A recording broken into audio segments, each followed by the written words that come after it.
আজকে আপনাদের সাথে আমি একটা বোকামি শেয়ার করি। বোকামিটা হচ্ছে, এটা হচ্ছে বিউটি গ্লেজডের লিপ লাইনার।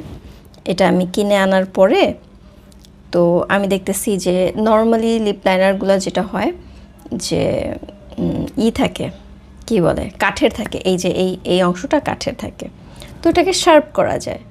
তো আমি তো বিউটি গ্লেজডের লিপ লাইনার এটাই প্রথম কিনছি, তো আমি জানি না এটার কী সিস্টেম। তো আমি দেখতেছি এটা প্লাস্টিকের। তো আমার কথা হচ্ছে এটা প্লাস্টিকের, তার মানে এটাকে শার্প করে কিভাবে? প্লাস্টিকটাকেই শার্প করে।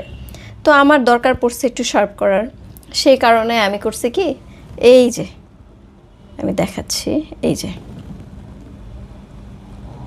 যে আমি শার্প করার ট্রাই করছি, মানে শার্পনার দিয়ে শার্প করার ট্রাই করছি, এই জন্য এটা এরকম হয়ে গেছে।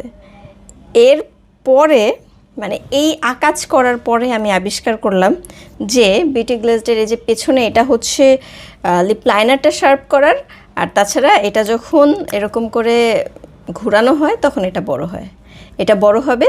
আর এই যে লিপ লাইনার, এই লিপ লাইনারটা দিয়ে এটাকে শার্প করা হবে। যতক্ষণ পর্যন্ত আমি এই জিনিসটা না বুঝছি ততক্ষণ পর্যন্ত আমার কাছে মনে হয়েছে এই প্লাস্টিকটাকেই মনে হয় শার্প করতে হবে। এই মুহূর্তে শার্প করতে যে আর এক কাজ করছি, ভেঙে ফেলছি।